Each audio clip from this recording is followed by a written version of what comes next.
Здравствуйте, дорогие друзья! Добрый день! Сегодня мы хотим открыть новую тему, новую рубрику на нашем канале – это самоделки. Имея богатый опыт в аквариумистике, иногда приходится делать что-то своими руками. И мы хотим поделиться сегодня нашим опытом с вами.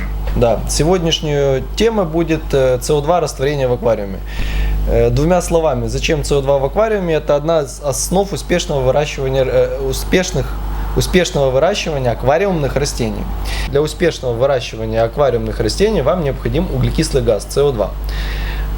С производства его будем делить опять все на два типа. Первый тип это баллонная система, и второй тип все остальные. Это брашка, уксус и все остальное. Мы предпочитаем баллонную систему как самую надежную, самую стабильную. Итак, мы хотим поделиться опытом растворения углекислого газа в травнике, в аквариуме. Есть, на наш взгляд, на наш опыт, в небольших объемах, там 60, 50, 100 литров, можно растворить пассивным способом. Пассивный способ это либо через диффузор. Некоторые делают веточку рябины, тоже работает. Но если у вас объем значительный, 200-300 литров, 400, для того, чтобы углекислым газом понизить pH воды, не получится так. Из практики ничего не получается, нужен активный способ. Активный способ, опять же таки, можно проточный реактор. Это самый крутой способ. И второй, про который мы поговорим.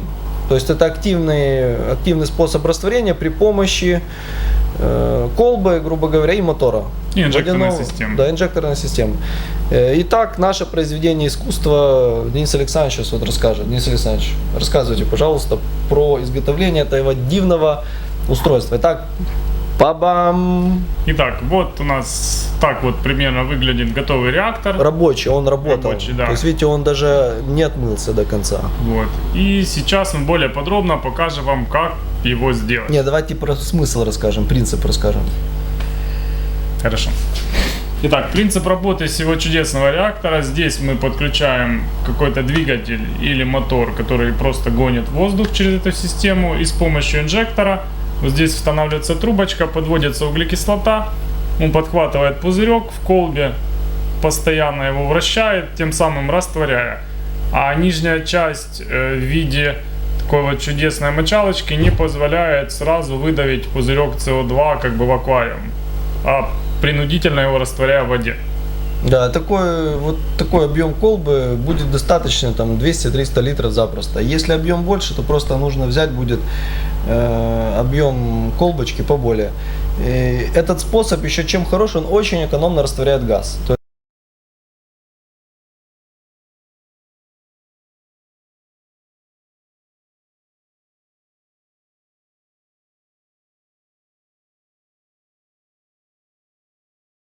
Более детально расскажем, как мы изготовили эту штучку.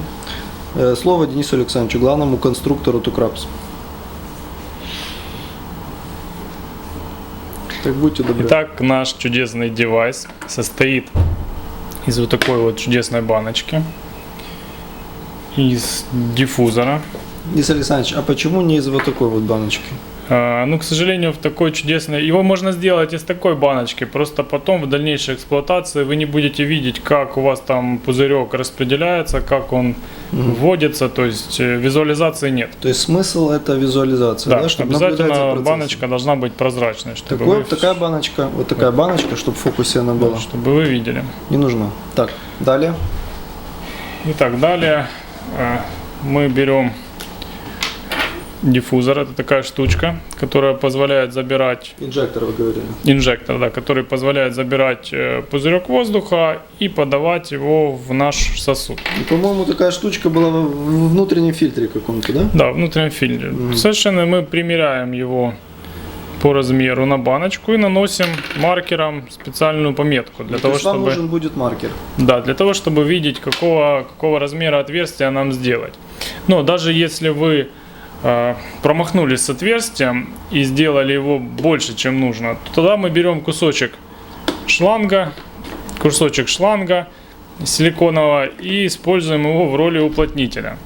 Давайте я вам на вот этом готовом устройстве уже покажу его строение. Вот, то есть вот так мы его разберем. Вот видите, у нас вот тут вот отверстие, которое мы сделали либо специальным ножом, Либо, как было в этом случае, мы взяли горячий паяльник и специальный паяльник, да, и выпаяли просто отверстие. Но мы чуть-чуть с отверстием не угадали, и для уплотнения использовали кусочек силиконового шланга. Вот так он сюда Я считаю, очень изящная конструкция, Денис Александрович. чудесно вставляется. Вот. Потом мы берем инжектор. Значит, у инжектора есть та часть, куда должен идти поток воды, и откуда он должен выходить для того, чтобы он не выдавливал через трубочку воду, а забирал, наоборот, Это важно. кислород. Это важно. И вставляем его в наш колокол, так называемый. И потом нам нужно будет кусочек мочалки, желательно крупнопористой, для того, чтобы максимально вода хорошо смогла уходить, насыщенная. И мы по размеру отметили, отрезали, и в дальнейшем вставляем ее в нижнюю часть. Все очень просто. Да, чтобы вода могла уходить, но наша углекислота могла крутиться здесь и насыщать воду. Максимально раствориться в воде. Еще хочу добавить, можно вот, если у вас такая крышечка есть с таким отверстием, вы в принципе можете убрать вот эту штучку и вкрутить ее и использовать вот так. Так в принципе тоже можно.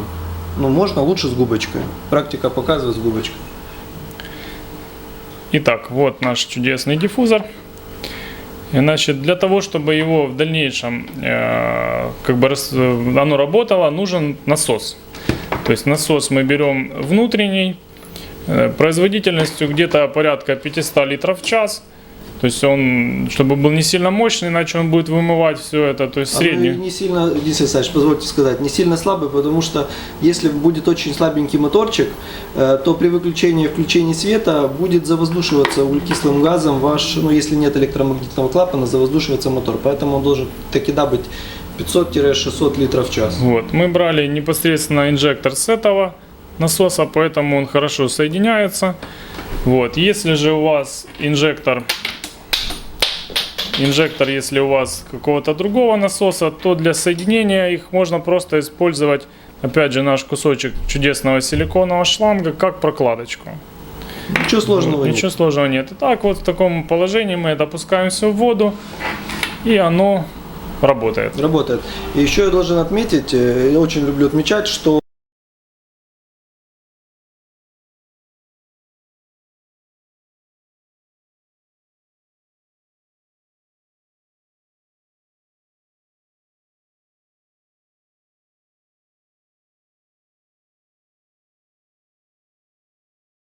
если вы будете использовать основной внутренний фильтр для растворения СО2, это не очень хорошо. Циркуляция воды должна быть, таким способом вы ее остановите.